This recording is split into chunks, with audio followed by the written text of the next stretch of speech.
For those just coming in, I am Tom Morse-Brown. I'm the Executive Director of UXPA Kansas City. Welcome, welcome. Welcome to Making the Case for World-Class UX Inside an Organization with Paul Weaver. Tonight, you'll walk away with an understanding of the ROI of UX, why it's important to the success of your business, and why you should invest in it. Before we get started tonight, I wonder if you would all please change your display name to your name plus your place of work and your role. This is really helpful for us in the chat. Does everybody know how to do that? If you navigate to the participants button, you should be able to edit your name with a little more button next to your profile picture, and then click edit or rename. So we will be recording tonight's session, and we will upload the recording tomorrow to our YouTube channel that is accessible through our website. I'm putting that in the chat right now. So UXPA, for those that don't know, we might have a few new people here tonight. UXPA stands for User Experience Professional Association, and we're a local chapter of the international organization. We advocate for UX as a way to build exceptional businesses, products, and services. And to do that, we provide education on UX best practices to business leaders and practitioners, and provide ways for both to connect and bridge the gap. There's several of the board members on our call tonight. Lisa Mahoney, Lynn Morse-Brown, Lars Eriksson, Gavin Johnston, who will be hosting the conversation with Paul, Jason Lopez, and Daniel Jones. We're a very active board, all with the same desire to bring UX to the forefront of the conversation with business, product, and service development. We do have a few exciting events coming up, which you may want to make note of. All of these are accessible through our website.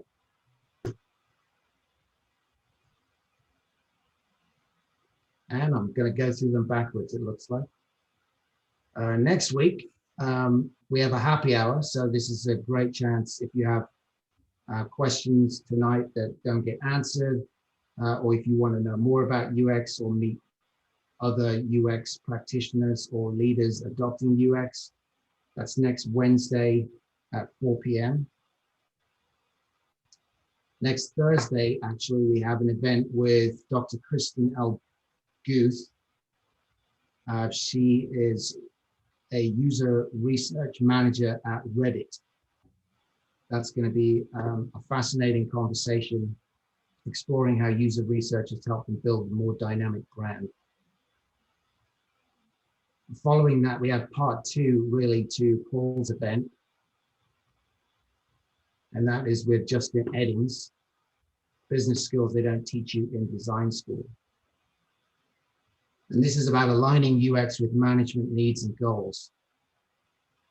And then finally, our own Gavin Johnston will be presenting Ethnography for Design, how a holistic approach to understanding users yields breakthrough design and UX. So all those events are available through our website. So without further ado, I'm going to pass it on to Gavin, but I'll give a brief intro to Paul. Paul is a multi-award-winning customer-focused creative leader. I wonder if you could get an acronym for that.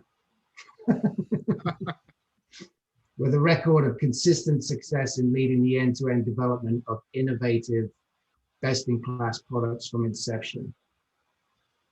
His notable credits include co-designing Donkey Kong Country 3 at Rare Nintendo and directing the acclaimed best-selling video game Disney Epic Mickey. He's also led the redesign of Rosetta Stone's flagship language learning app and in his career has worked on other diverse software applications, including a virtual reality medical study on pain management and the creation of an aircraft training simulation for the US Navy. He is currently Vice President of User Experience and Human Factors at Cerner Corporation, which is a publicly traded company and supplier of health IT solutions and services based here in Kansas City. He has built their UX department from 50 to 150 in 5 years and has championed user-centered design, focusing on a tight loop between design, research, development, and the end user, and validating products before they go out the door.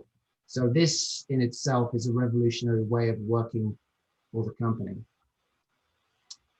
So as we go through tonight, any questions that you might have, please feel free to drop them in the chat. Lynn will be fielding them at the end to Paul. This will happen around about 7 o'clock. So without further ado, I'll hand it over to you, Gavin. All right. First of all, thank you, Paul. I am delighted. Well, I talk with you fairly frequently, but I'm delighted to be doing it in this venue. So that. Me too. One of the things I think is actually really interesting. You really do have probably one of the more interesting backgrounds of the people in the industry. If it's okay with you, I'd like you to just walk us through a little bit of that and kind of how you got there. Going from gaming to health IT is a pretty big shift. It's certainly been a journey, that's for sure. Well, before I ramble on, can you see my screen? Mm-hmm. Currently just sharing. All right, wonderful. Let me see. Hopefully this will work. Oh, all right. Well, first of all, just a little bit of background on me. If anybody would like to digitally stalk me, you can find me on these fine websites. As introduced, I'm now currently the Vice President of User Experience and Human Factors at Cerner, but it's been a pretty long road to get there over time. And it actually started back in 1992, and I managed to dig out these magazine covers for this event. But I realize now, looking at magazine covers in '92, there was definitely a theme running through it all. Maybe kind of ultra violence, but I was essentially kind of an early tips writer. So before YouTube and Twitch was a thing as it is today, with people showing how to beat video games, that was my entry into the software industry. I did that for a couple of years. A lot of fun. Literally the only time I got paid to play video games before getting a chance to work at Nintendo. So I started in QA for a year, then basically got my opportunity for essentially an apprenticeship in design with a company that was run out of a small farmhouse, literally a farmhouse in England with about 70 people. But during 1992 to 2002, there was one of the most successful video game companies in the world. Not sure if there are any gamers in the group, but I learned a lot during those sort of formative years.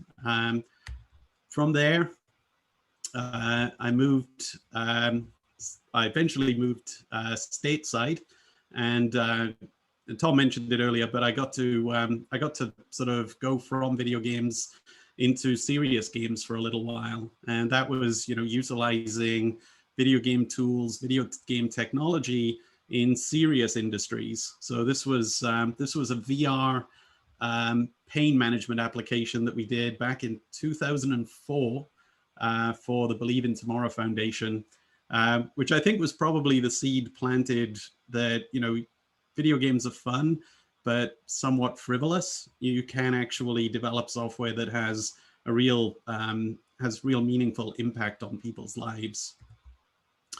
My adventure wasn't done in video games. As Gavin mentions, I got to work in my dream job. You'll know over the next hour that I'm a huge nerd. I'm a huge video game nerd. I'm a huge Disney fan, and getting to make a game about Mickey Mouse, you know, set in an alternate reality version of the parks, you know, leaning in on toys and magazines, you name it, and bringing back a character that was lost to Disney for around 80 years was the dream job. And ironically, kind of like checked off all of the boxes for what was left for me in video game development. So as chance would have it, I bumped into some folks from Rosetta Stone, and you know, we kind of talked about it and said, you know, is there a route from video game development into you know, more serious industry? So it was very much serendipity.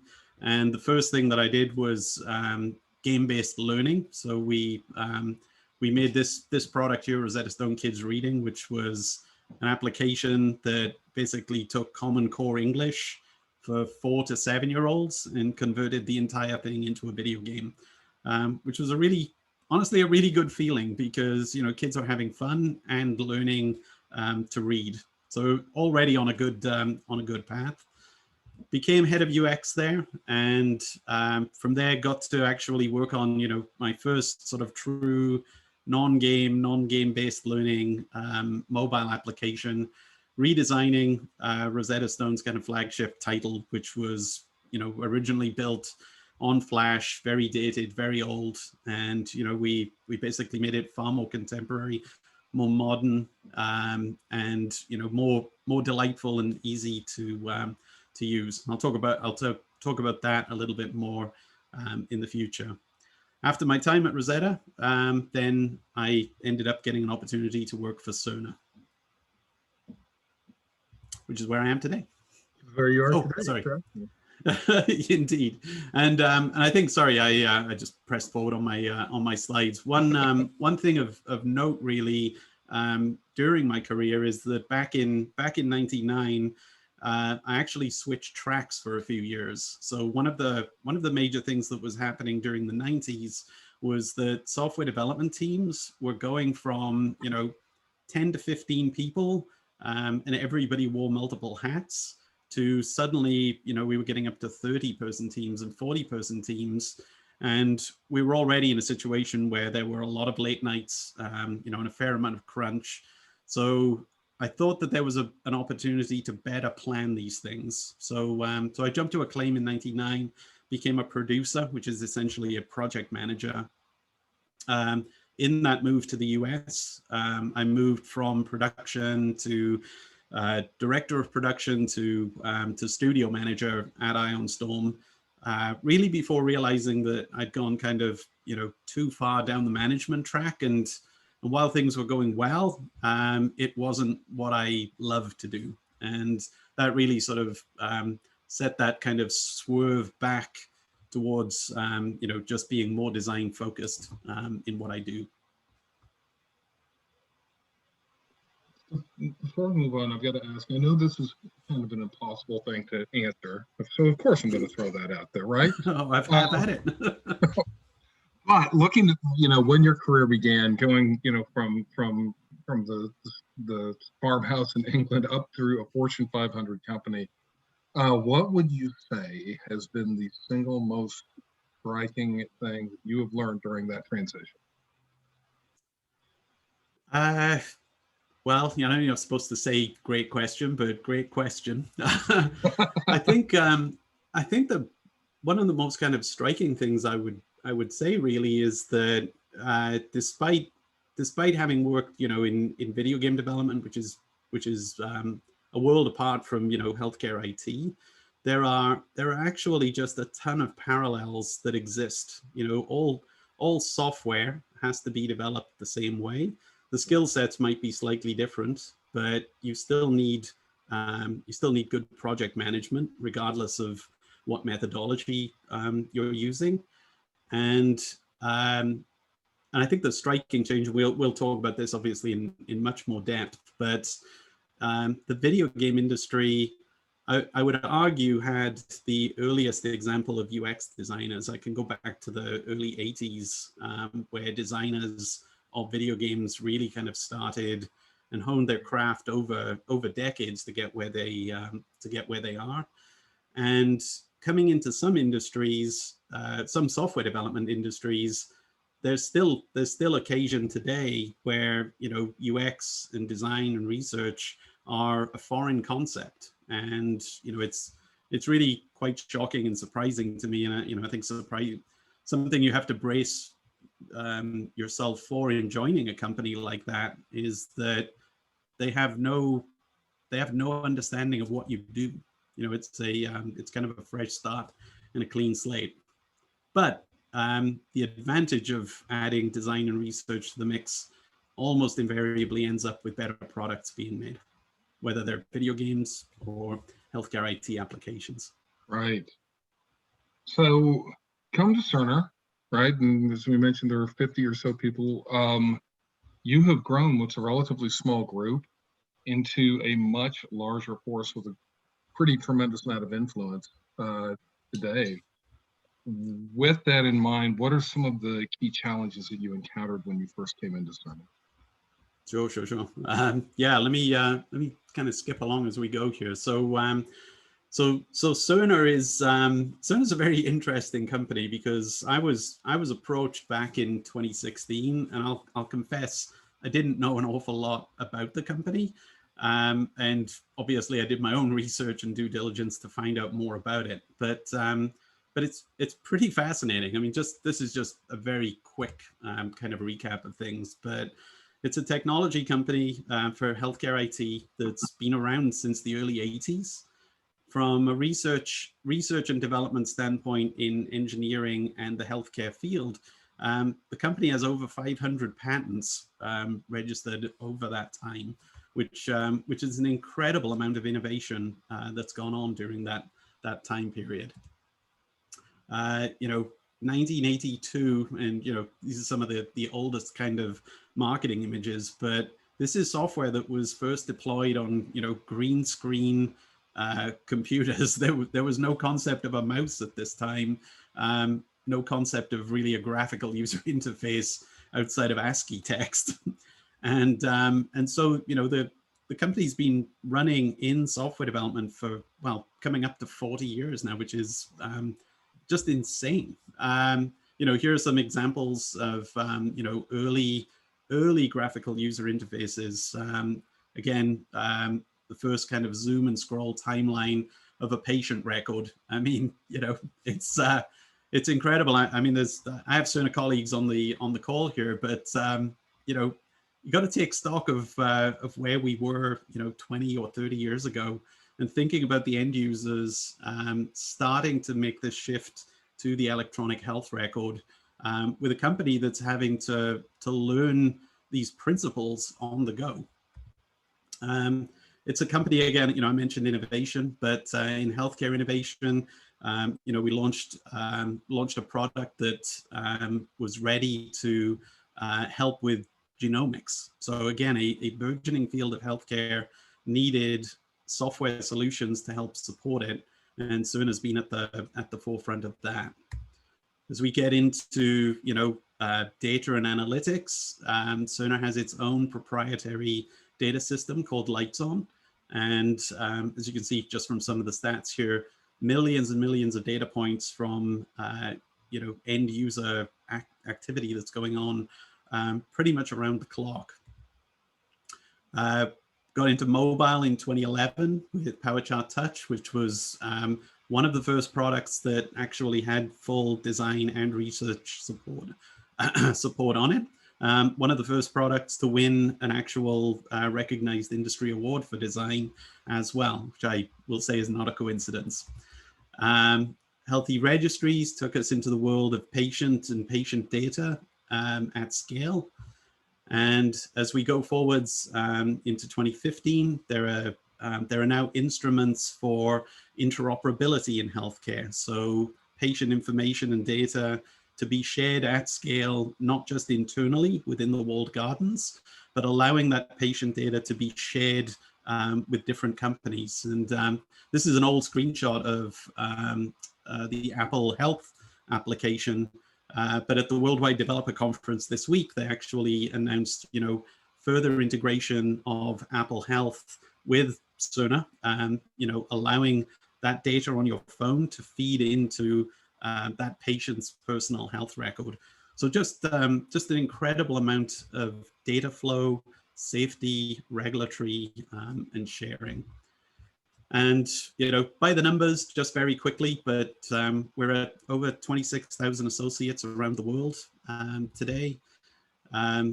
It's a company that has $5.5 billion of revenue per year, which is a pretty insane amount of money. We are one of the world's most admired companies, as recognized by Forbes just this last year as well. So, I won't belabor, these kind of statistics, but again, as a self-confession of not knowing enough about this company initially, I did want to share that it's kind of incredible, the reach and the impact that this organization has around the world. So, healthcare information technology. Healthcare is incredibly complex.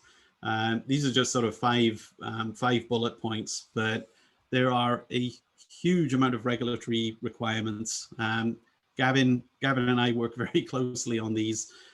If you consider safety as being something that you have to treat as paramount in the development of your software solution, it's absolutely necessary to have that design and research loop in place to ensure that the product that you're making, the user interface, is completely safe, won't misguide or confuse an end user, and put them in a position where they make a bad decision which could cause patient harm.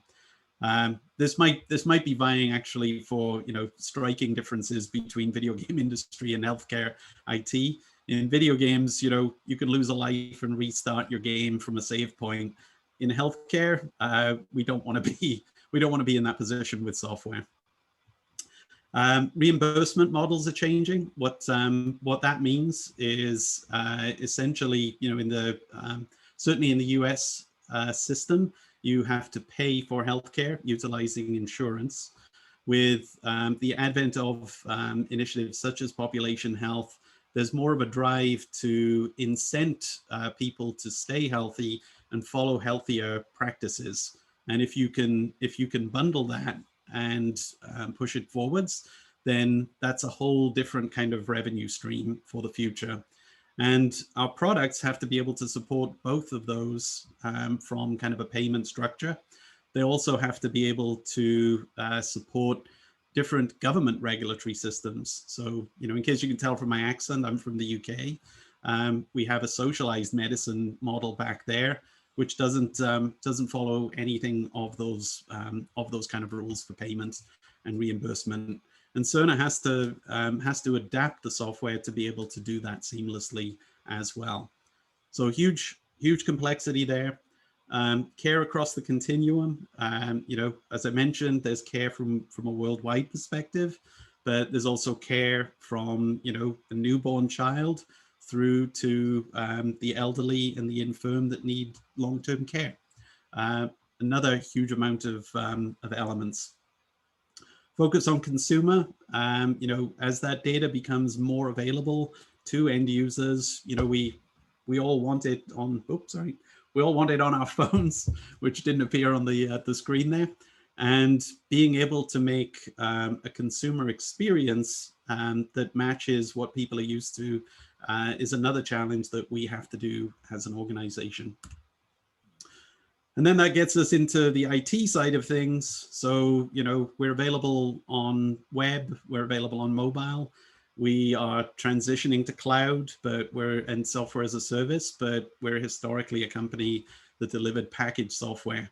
Security and privacy is absolutely one of the most important things for us as an organization. Patient data is something that has to be kept secure at all costs.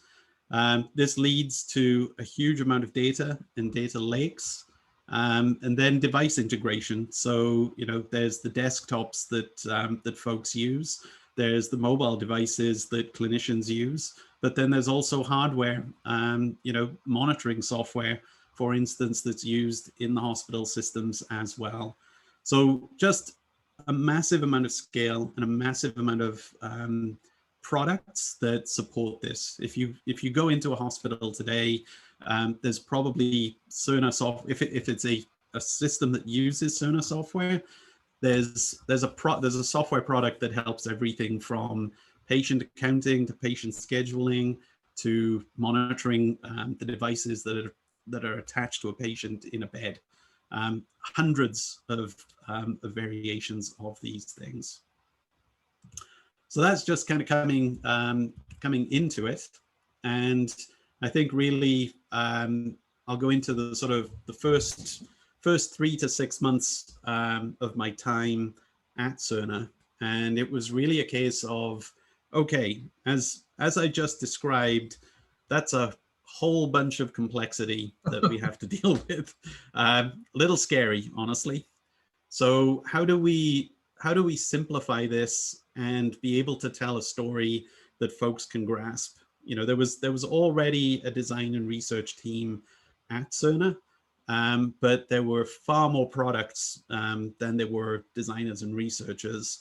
And depending on which team you spoke to, there might be absolutely no former history between that team and the UX organization. So first things first was establish the scope and the scale of the challenge, and then be able to kind of wrap a story around it.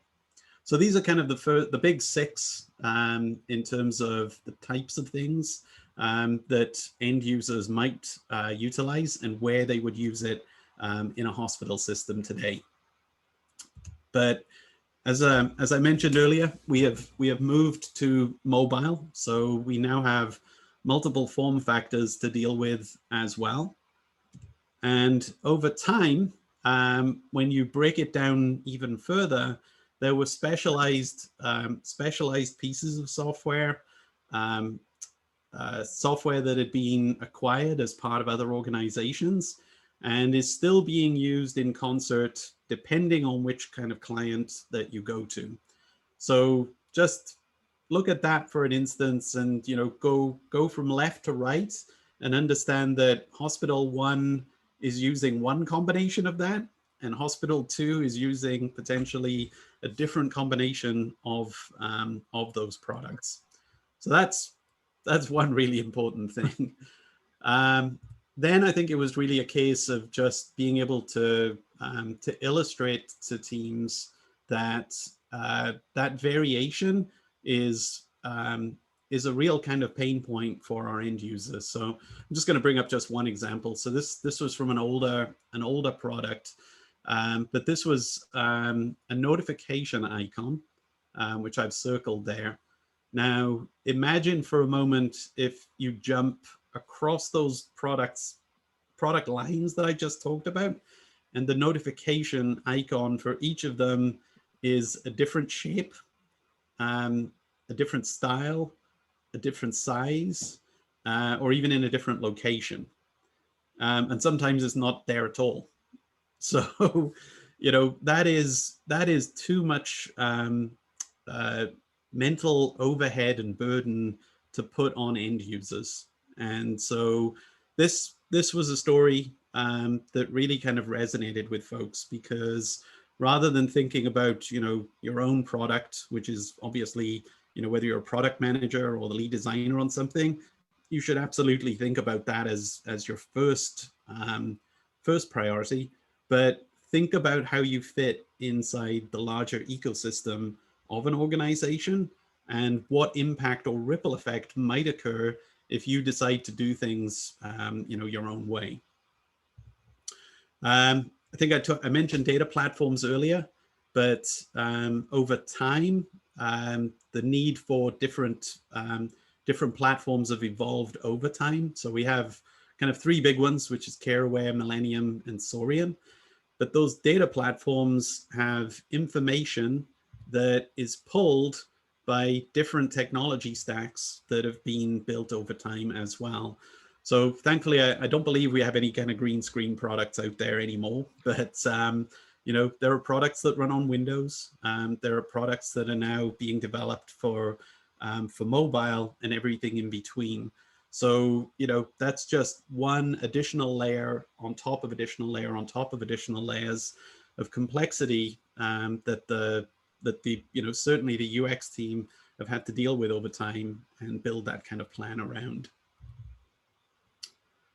Oh, last thing in terms of challenges. So, so from that kind of product management standpoint, and you know, if there's no no loop between end users at scale, you know, we got into kind of talking. I talked with a bunch of stakeholders to say, well, if you're innovating something, where do these requests or ideas come from? So, you know, as you can see on the list, there, major customers.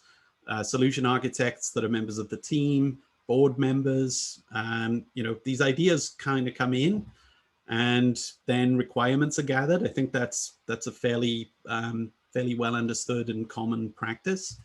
Then engineering and the PMO work on the requirements to create a battle plan. Then it's implemented and then it goes live and it's out there. So for each of the stakeholders that I spoke to, I asked them, well, so where does UX fit in this plan? Because this was actually quite robust and everybody did it more or less the same way. But when it came to UX, it really was kind of a case of your mileage may and did vary. There were a few teams that were utilizing UX up front. There were a few that weren't. And there were a few that were, you know, getting feedback right at the 11th hour where it's really too late for UX to be able to make a great impact on things at that time. So, Gavin, I've yapped on for a while. Yeah, I was, you know, one of the things I'm curious about. So that's a challenge. Just looking, you know, and I forget until you go through this again, how much had to be done. And it would be easy to walk away, right? It'd be easy to get lost in that. So I think the key question is, okay, you've identified all of the issues, you've identified all of the challenges that you're gonna have to overcome. How did you go about starting that evolution then and getting people on board? Yeah, well, I've jumped to the kind of the main slide here. So so I think one thing I do want to kind of, you know, reinforce with the group is that you have to keep things simple enough for everybody to be able to grasp and to state your desired outcomes and find a way to make it measurable as well. So if executive stakeholders are going to kind of check in with you, you know, whether it's every 3 months, every 6 months, hopefully not every day, you can actually show kind of forward progress towards these goals. So these were actually the 3 big ones. I think I first presented this late in 2016, but certainly by early 2017, it was out there to the masses. And really, you know, number one was defining, you know, that there had to be kind of one UX process and one rule set for all of UX to be able to work towards. Being a group that's very much kind of fluid and floating as an organization, the UX team were influenced by the teams that they worked with as well. And very simple design standards. You know, I'll give you an example. So, you know, the order of save and cancel, for instance, should that be left save, right cancel, or left cancel, right save? We didn't initially have kind of standards on that. So, you know, as you jump from product to product, you know, those are the types of things that might jump around. And those are the things that we as an organization had to set down, you know, very clear rules, but be able to back them up with industry level research as well. And we needed to do that at a very, very low level of information. I'll get to that in a moment.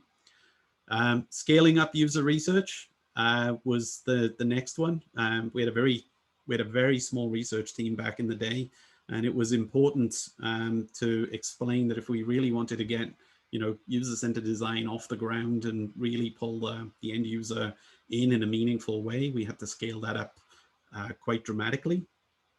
And then the last one was vision implementation. And that's really to say, okay, you know, we want the investment. We know that these processes are going to be good for the business, but can we actually kind of show an inspiring way forwards to show what we can be as well?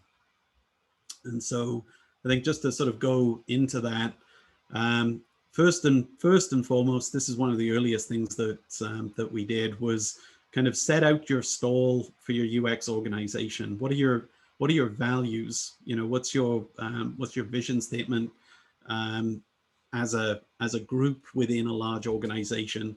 And this one's actually kind of stood the test of time. You know, we want to be future proof, device ubiquitous, safe, consistent, and beautiful. To this day, it's pretty much what we hold to as an organization. And underneath and over each of the kind of the words, you know, we've added kind of bulleted points to say, well, what do we mean by safe and safety? What do we mean by beautiful? And you know, taking something like beautiful as one of those kind of keywords was a bit of a shift to the organization. You know, healthcare IT is not typically associated with beautiful software, and you know, our rather kind of grand challenge was, well, why not? You know, it's software. You know, we're not going to make video games out of it, but that doesn't mean that it can't be delightful. With that in place, you know, we internally had a goal. This also allowed us to push this externally to stakeholders to say, hey, we want to be this. Surely your product wants to follow, you know, these principles as well. And so began that kind of groundswell of quality, you know, quality. I mentioned standards and processes. You know, and a shout out to, you know, I have members of the UX team on this call, but it's really incredible work that they've done over the past few years.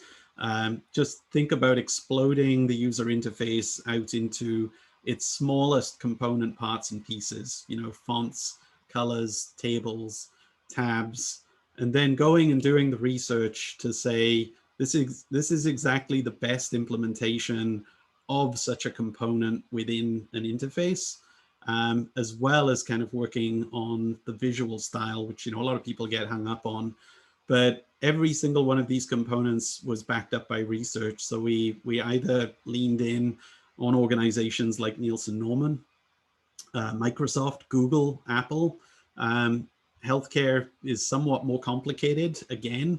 And our own research team leaned in and provided guidance and design standards to build on top of as well.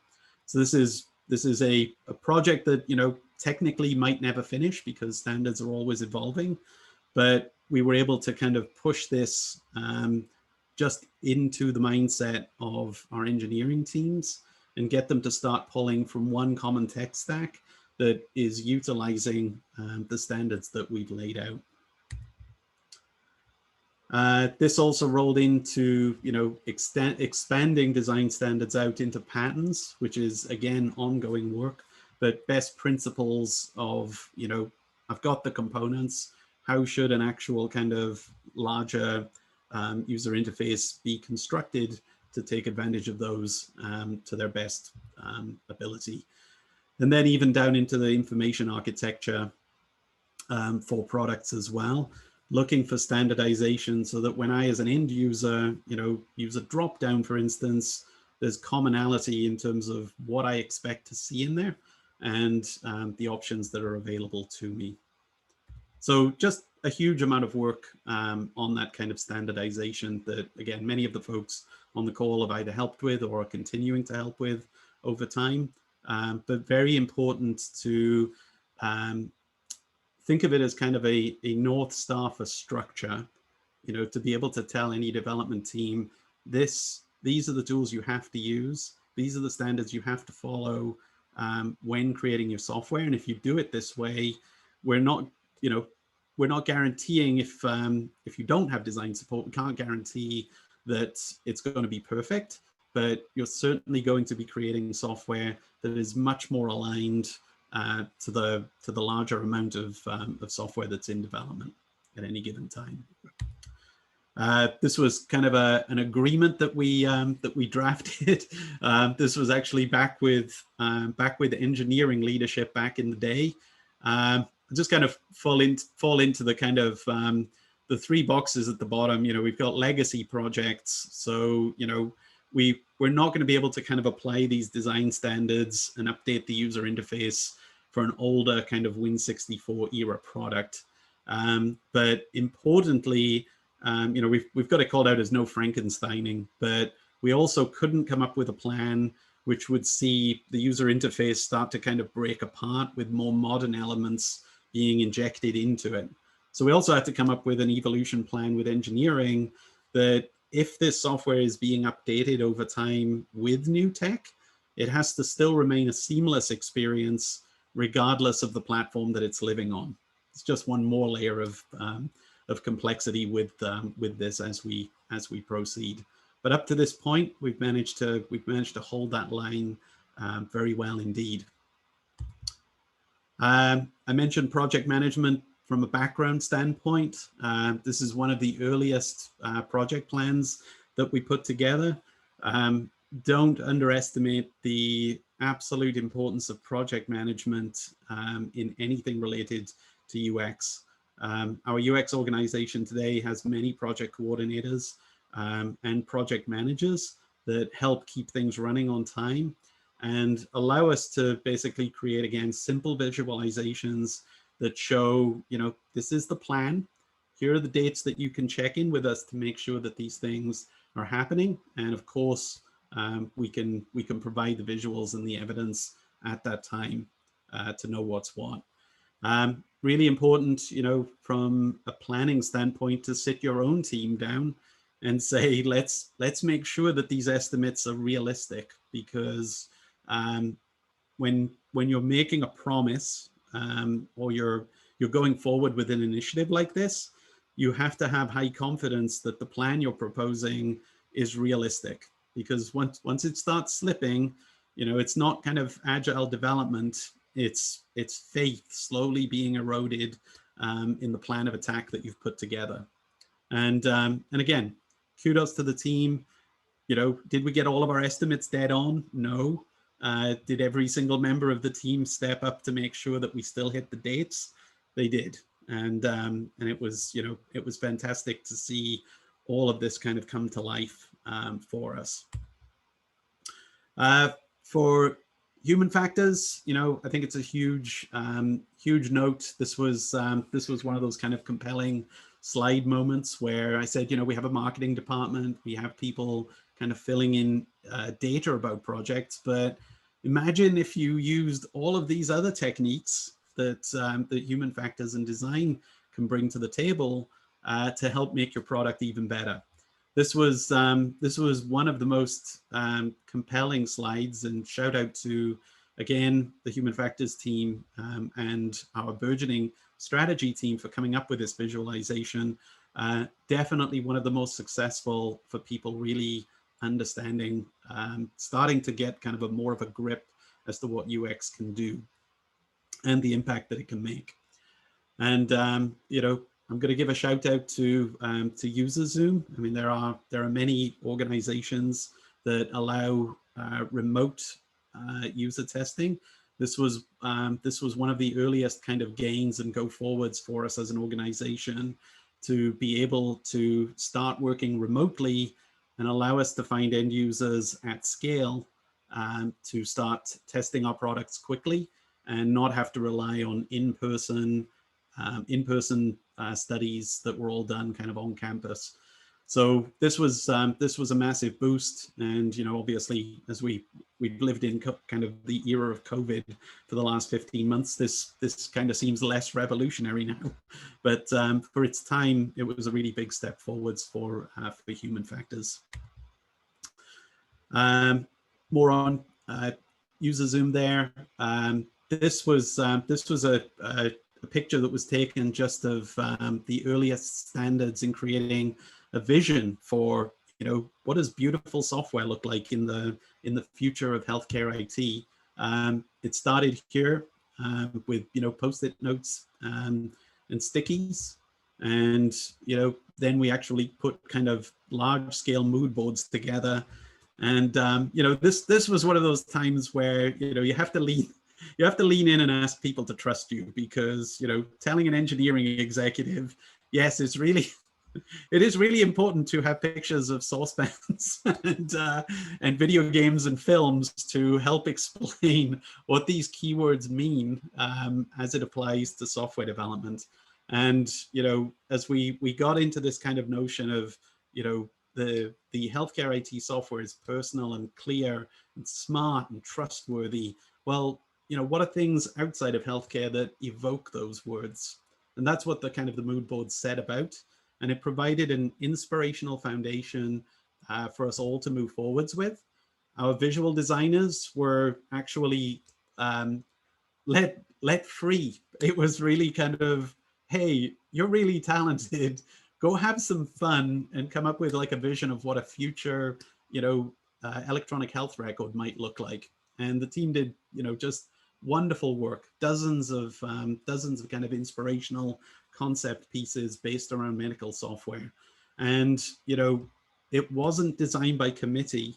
It was designed by a much, much smaller group of the most senior designers within the organization to pull apart every single one of these ideas and synthesize it into best practice. I mentioned the standards earlier.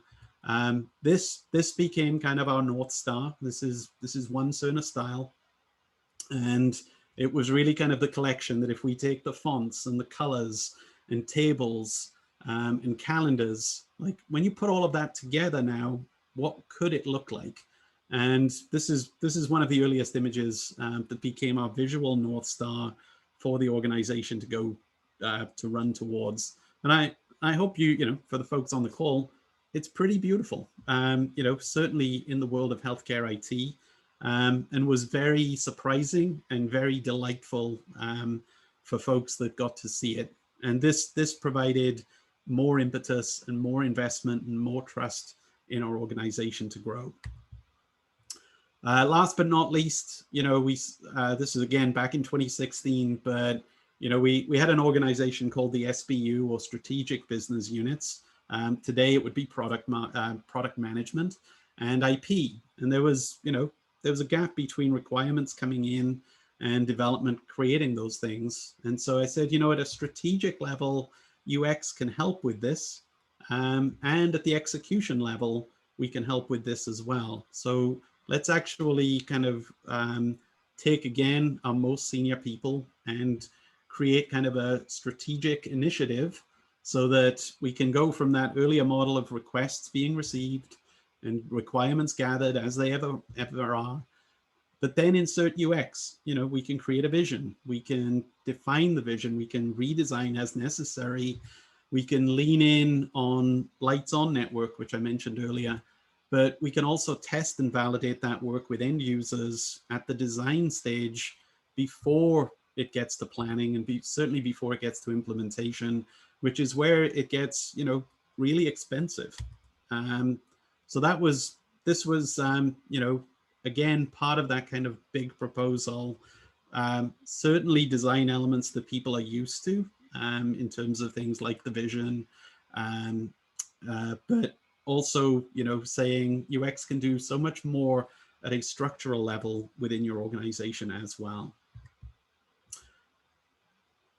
Oh, I will stop there for a second. I've been nattering on at pace. Onwards, Gavin. I think, this is an interesting thing. That feels like there's a lot of steps involved, right? I think we take it for granted at times that if we speak design or we speak research, that might that is going to necessarily connect with business, right? But that's not necessarily the case. As you're putting this together, there's a great deal of depth. You're having to combine what feels like both very businessy and technology-oriented things while talking about the art, while talking about the craft. Right. Yeah, absolutely. And, I think just rolling into this, our research team, yourself included, Gavin, are a phenomenal resource in terms of being able to answer questions that are typically quite complex, and break it down to data and information that allows a product manager, or a UX person to make a yes/no decision with good, solid reference behind them. It takes the guesswork out of the equation and gives you, more leverage and more confidence in the decisions that you're making. And as we talked about that kind of UX strategist, this was one of the first UX strategy projects. And I'll go quickly through these, but it was one of the first things that said, well, what's the patient's perspective in terms of how this software is used, and what's the physician's day? Where does he interact with the software? Where does he interact with other people? Where does he interact with the patient? And this was stuff at the time that was quite quite far-reaching for the organization. Right. You get into workflow analysis again. Not just what the physician is doing, but also the people that he or she is interacting with in the care of that patient. And this was one of the first things. Closing on this slide, it was just, again, UX providing marketing support and simplifying. So those journey map examples can be overwhelming. So how do you drop it down to a simple story with evocative imagery or inspiring imagery that helps people kind of connect at an emotional level with what you're doing? Right. And we pushed that into consumer. The consumer vision was kind of end to end. We created kind of like, here are all of the things that that an end user as a consumer might do. And this one, while not easy, allowed us to draw on, 26,000 associates to say, well, what is important to you as a consumer of healthcare? What would you like to see in that kind of patient portal or application? And just keep kind of pushing and pushing. So, I am curious. I've got to ask. So obviously, Cerner's a big company. We have a lot of resources. Some companies have smaller. Some haven't even started on this journey yet, and still equate it with skinning a site rather than really thinking about it, right? So as you're looking back through that journey, what would you say that businesses should know when they start talking about it? Yeah, I think this is an excerpt from a talk that I gave last year, and for any nerds in the crowd, it's very heavily inspired by Jurassic Park, Mr. DNA. But I think you have to appeal to people not at the design level, right? We all instinctively and fundamentally know that better designed products lead hopefully to a better user experience and happier end users, and that's awesome. But for the lens for a product manager or a business leader, it can be very different. And so this was just something that I kind of pulled together for this talk. But it was really kind of like, when you start with the end users and you've got your product, hopefully everybody's happy. But you have lots of different inputs into whether they're happy or not. And as long as everybody's happy, even if you have a design team and a research team or not, then there's really nothing to be kind of concerned about. But what you're always running the risk of is, how is your brand perceived? So this is something that, you can lean in on your brand department, your marketing department, and just say like, if people are saying we look dated, that's an issue. That's something that that will sort of gnaw away at your organization and your product portfolio. Some people are just instinctively motivated by price. So If things aren't going so well, then just lower the price, have a sale. But you know, you're certainly in the consumer space, that's a really big risky play, because you know, in many respects, you're dealing with companies that are using free as a pricing model. You know, I mean, think about the low cost of shipping for Amazon back in the day, which allowed them to just, you know, dominate that market by offering things at a very competitive price and shipping them to your door. Tremendous kind of value offering there for a commerce company, let alone a software product. The feature set is important. You know, does it do everything that the end user needs? And if you, again, don't have design and research, can you confidently answer that question? You know, I mean, again, these are questions that come into product management now to really sort of start thinking this through. And that gets you to, you know, the user experience where, you know, the UX team are hopefully able to take a product apart and say, you know what, there are clearly fundamental things here at play, and it's not just about the design. So, you know, at this very simple level, you know, you can pull in the brand department, product marketing, product management, and the UX organization and the business to be able to kind of take a product apart and provide, you know, a compelling case for the need to make things better. Right. Now, I have a direct example. So this is something that, you know, we went through at Rosetta Stone, because this was a product that, you know, from a brand perception, you know, Rosetta Stone once owned 70% of the language learning market around the world, which is just mind-boggling. You know, I mean, that's kind of practically a monopoly on that education sector. Now, not many people will remember this, but that software used to sell for $499, and that was even so far back as 2012. So not that long ago in the grand scheme of things. It supported 32 languages, and the user experience had actually been updated around 2007, but was predominantly on Flash as the platform. So most people, I'm sure, will be aware of Duolingo, and this was the disruptor, the big disruptor in the language learning sector, because, you know, it was one of the most up-to-date mobile offerings and was definitely designed to take advantage of that form factor.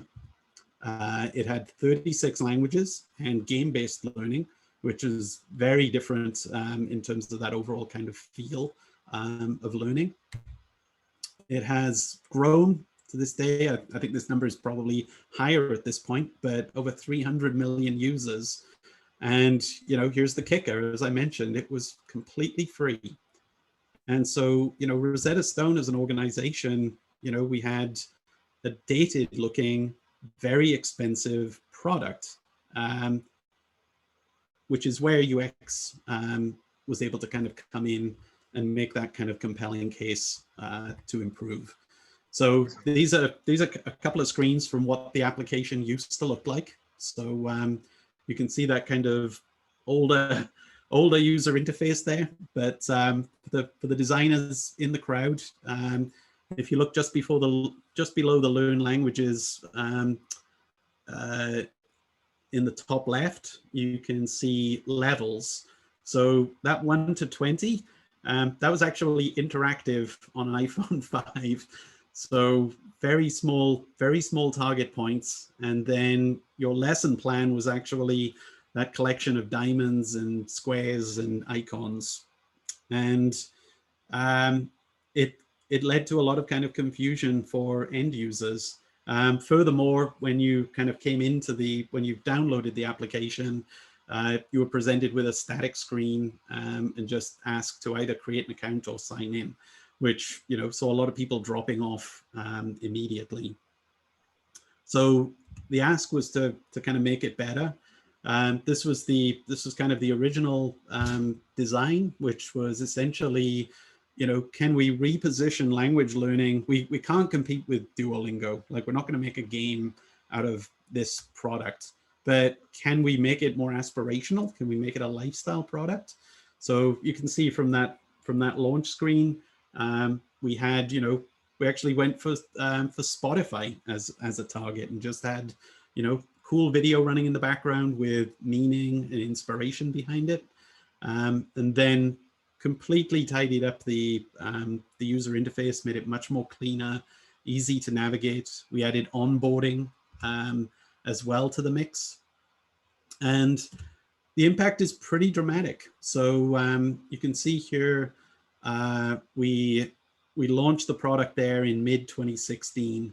So EBITDA is earnings before you apply interest, tax, depreciation, and amortization. So essentially, it's a good indicator of the financial health of the company.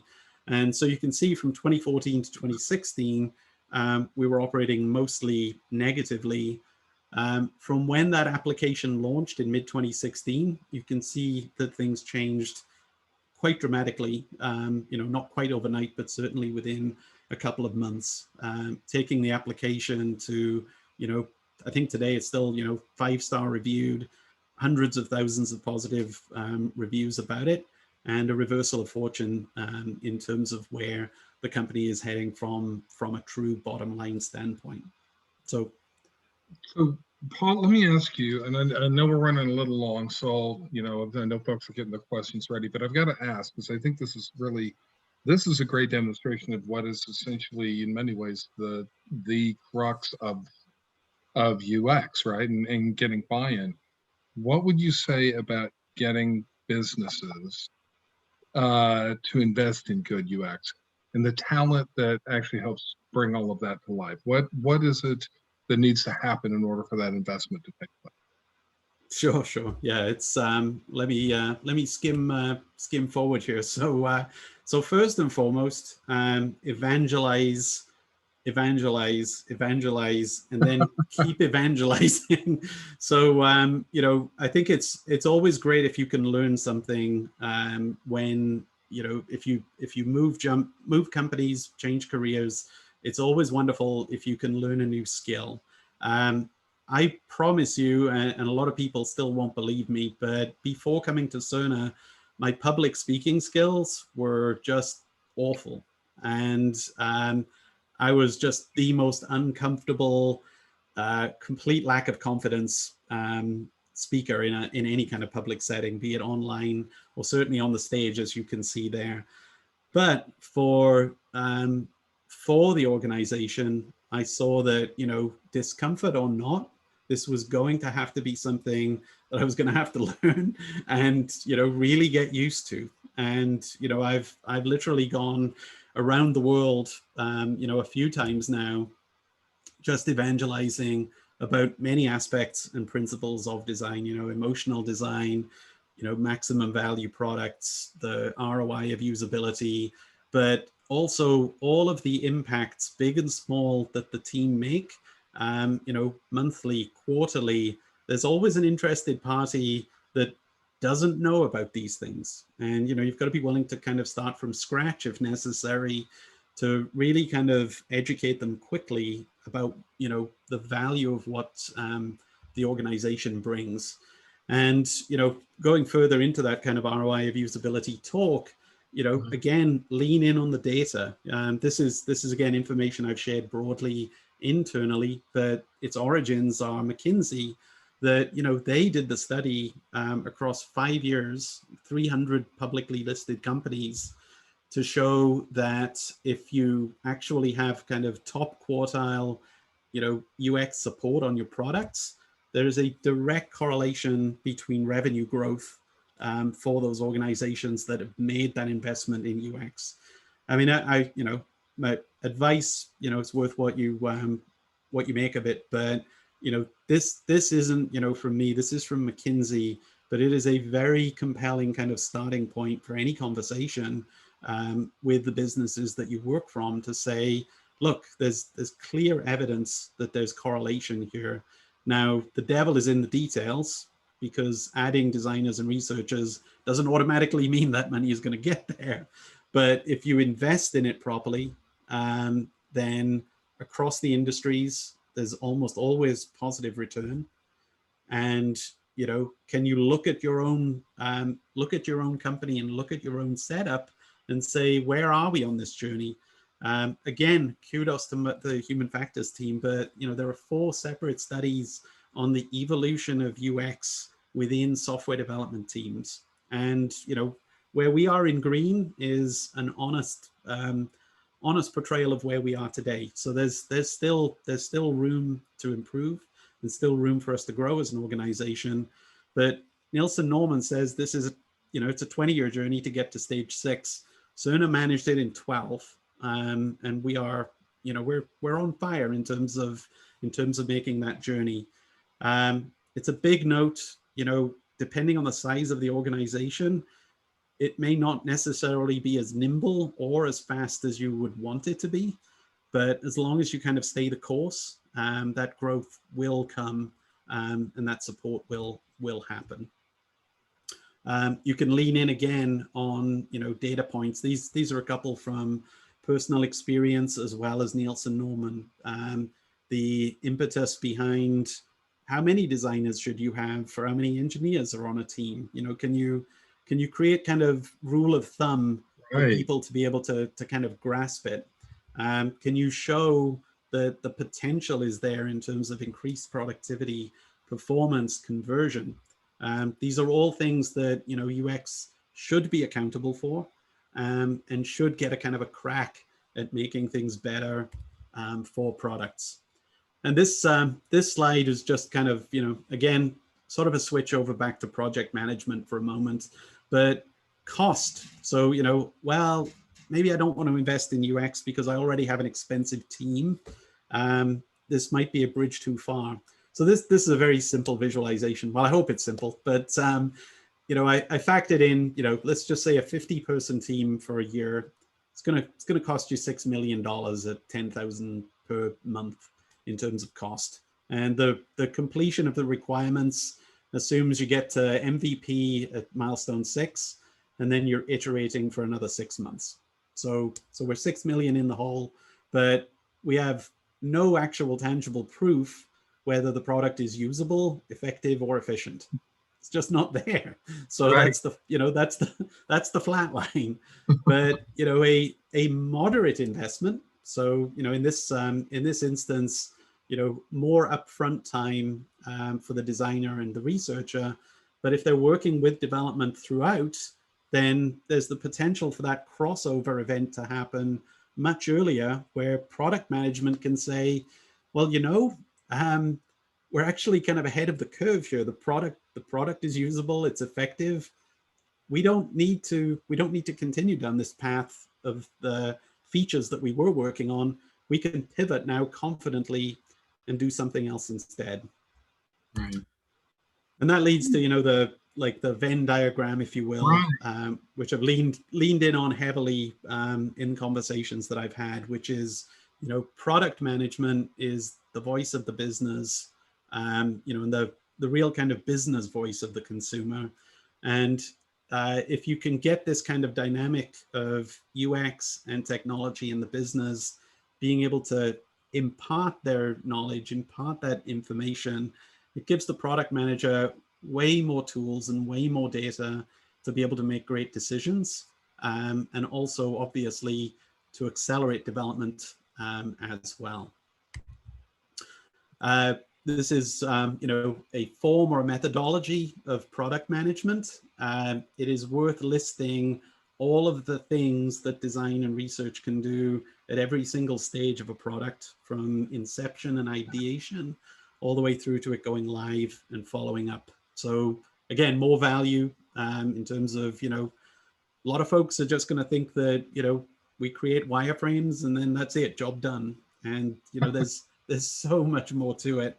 And it's a constant evolving process.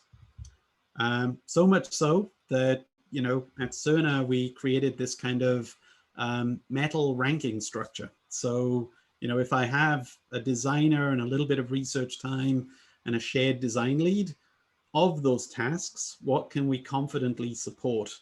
Then all the way up to that kind of platinum level support where, you know, we have a dedicated UX strategist or creative director, full-time design, full-time research, full-time design leadership, that package of abilities and tools at the product management team's disposal increases dramatically. And, other slides, which I don't have here, but, you need to be able to kind of show that gap analysis of investment. The biggest takeaway is if you have no design and no research, then the engineering team have to get it right first time. Right. Otherwise you're going to do rework, or you're going to fail in the market, which is obviously just devastating. If you have a designer, then they will follow good design principles, but the design team and the engineering team are still going to have to get it right first time. And if you have a research team and you can get, user-centered design flowing, then you actually get multiple attempts of getting it right throughout the development process, so that you have a much higher chance of success when the product eventually goes live. And this was kind of part of that. And these slides will go out, so I won't dwell on the individual details there. So Paul, let me ask you. I know we're short on time. Yeah, but I apologize to Tom and Lynn. No, I tend to natter on. I do need to ask. I'm curious. We've talked a lot about what the business needs to know. What would you say? What do UXers need to know? What do they need to understand about management needs, and product team needs, and that sort of thing? Yeah, I think the big takeaway is there. I mean, unless you're in a company with bad actors, which I never recommend, you should go into it. You should go into it with an open mind that you may be dealing with stakeholders that really have no idea what you do as a skill set, and what you bring to the table. And as I say, from many of the slides that I've shared this evening, this has been the route that we've had to take as an organization to help evangelize and get people to have a better understanding of what's going on. Because, in the example of that kind of full stack coverage, the aspect of, a development team having, a UX strategist or a creative director and a full-time designer and a full-time researcher and a full-time design lead, like that was, 5 years ago, that would have,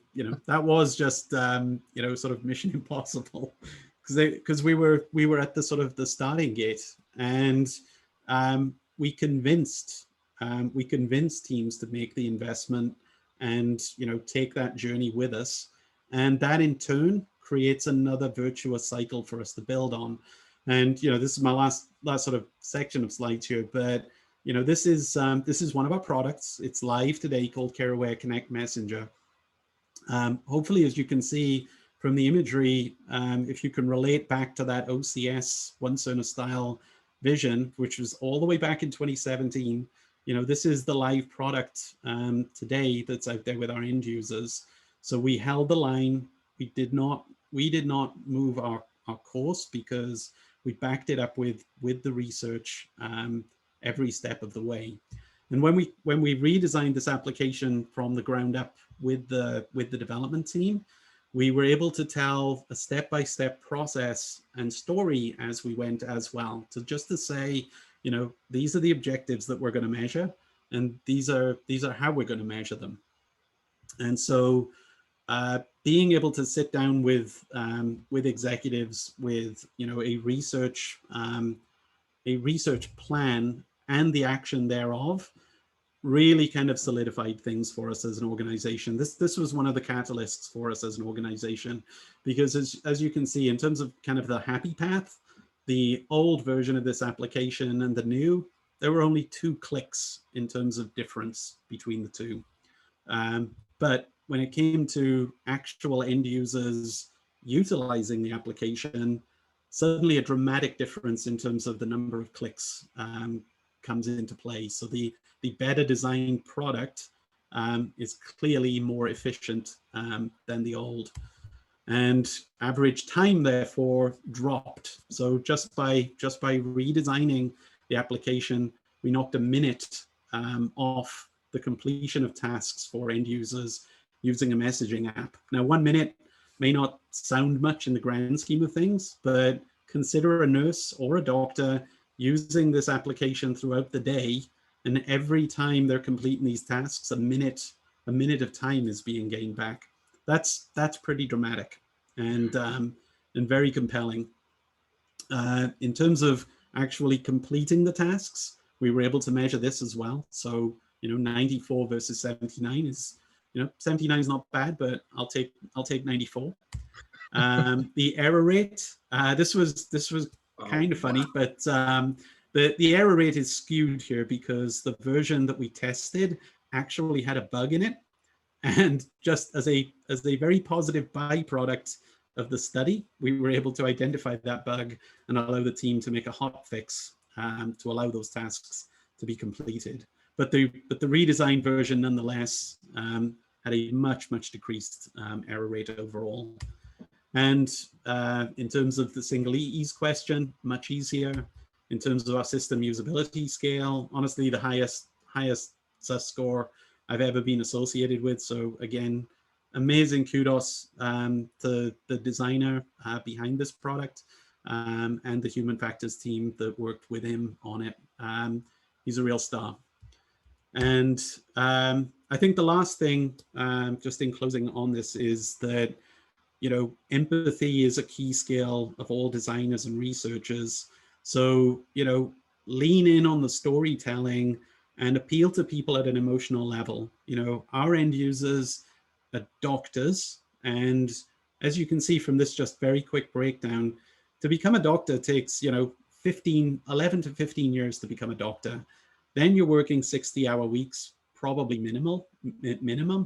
And then think about the day. So long hours, complex life or death decisions, heavy administration due to regulatory concerns, and the emotional kind of toll and impact that brings. If we as a company, and we are making that software experience better, then that goes beyond kind of the bottom line and profitability. That goes into making kind of a meaningful impact in people's lives. Not to forget nurses who also spend an awful lot of time perfecting their craft, but also are kind of that front line between the physician and the family, and obviously the patient. Those carers are something special, and I'll still embarrass my kids, but I think for us in the world of healthcare, there's something that that really needs to settle in, whether you work at Cerner or not. Depending on your age, I'm getting on a bit now, but none of us are going to escape that trip to the emergency room or the hospital in our time. So when you think about doing this for doctors, nurses, hospital administrators, also think that we're doing this for our kids, our family, and even ourselves. And if folks can't get behind that as a message, then I don't know what to say. But that is it in a long nutshell, because I apologize for going over. Oh, I think you're fine. I know we've got a lot of questions. I do love though the wrap up here, that it's really, it's not about the design per se, it's about the user, and it's about being able to prove those numbers up, because those are really dramatic. Anybody, the most cold-hearted business person in the world is going to immediately get that, and they're going to tear up a little bit when they see the reality. Yeah. Thank you, and I'm going to hand this over. I know there's questions that are bubbling up, and I will let Lynn. Again, apologies to Tom and Lynn. Sorry, I ran long. No apology necessary, Paul and Gavin. Thank you so much. It was fantastic, inspirational, clear, strategic, and helping us to see steps. A lot of information, but I think my takeaway is designers have got to think more strategically about how they want to sell to evangelize, as you put it. And that's a big ask for some of us. Yeah. Okay. Cheap plug for my colleagues, but please do come back to Justin and Gavin's talks in the coming weeks, exactly. As they'll go another couple of levels deeper on this as well. Exactly right. So I have a question from Jin Lee from Point Click Care. He's a UX director, and he basically is asking you, who do you and your team report to, Paul? Is it the product management? Is it the CXO or someone else? It's been an evolution over time, and I think an interesting one for us. When I joined the company back in 2016, we actually reported up through the clinical business group. Now there are multiple business groups within Cerner, but it caused this. It caused kind of an underlying friction because technically we're a shared service and provide support for all of those business groups. But the reporting structure saw us coming kind of through clinical, which just made things awkward from time to time. Cerner is actually in the process of evolving to product management at the moment, and we hired a dedicated CTO last year, and our group now reports directly up through the Chief Technology Organization as a direct shared service.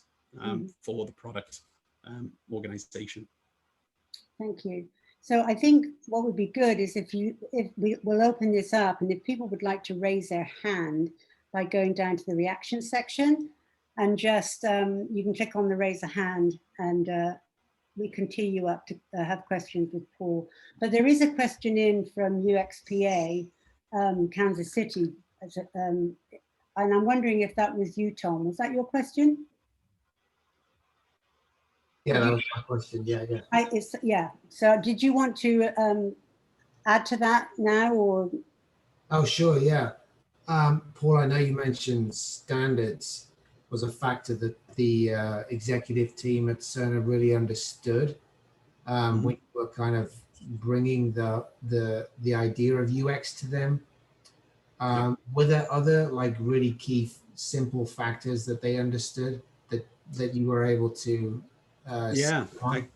No, thank you for the reminder. I think that I didn't touch upon this, but I think everybody understood the intrinsic value of having one set of standards to follow.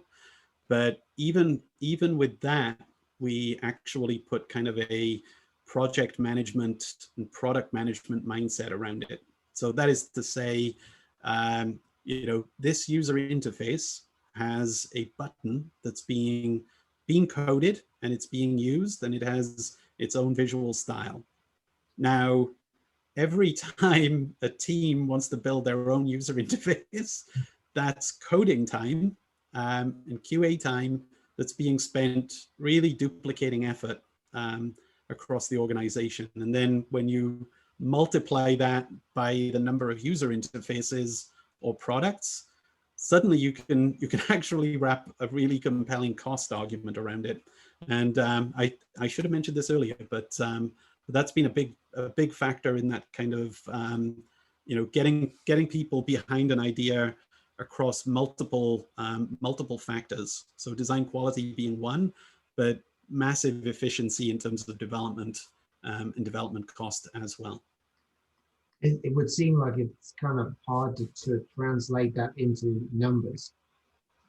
No, actually not that hard. I mean, if you again take a project management approach to it and say, all right, I used the 50 team example there earlier, right? So if I can have 3 less engineers working on custom user interface elements that are already available in a separate library being supported by a platform group, then I'm basically saving, I'm using simple numbers, but I'm saving $30,000 a month in not having to rewrite the wheel. And from that project management and product management standpoint, if you think about the role of a product manager, they're putting their cost estimates together in terms of, we're creating this new feature or we're creating this new product. I have to sit down as a product manager and try and work out every cost that's going to be involved. So, I've got the size of the development team, the size of the UX team, what are the run costs, whether it's running on cloud, what are the updates that are going to be needed, what middleware is required, does it need to be translated, are there special rules for each individual country? All of this equals cost of development. And somebody on the finance side actually has to say, this is what it's going to cost to make, this is what we expect to make as a profit. And you want to be making more than it's costing to produce. So Right. So I think for a product manager, there are efficiencies of scale in being able to kind of eliminate this waste in a useful fashion, because our own design team want to focus on the end user and not have to kind of wait for new user interface elements to be created, or to argue about how those things are going to be instrumented in a product as well. Okay, well, I'm not seeing any more questions, which is sometimes a good sign. It's either a stunned silence or everybody's fallen asleep. I mean, yeah. So I'm going to hand back to Tom, but just to say, Justin from Cerner is going to be speaking next month. You can find details of that. Tom will probably show the slides in a moment. And then we have Gavin, who's been part of the conversation tonight, presenting in August. Thank you so much. I'll hand back to Tom.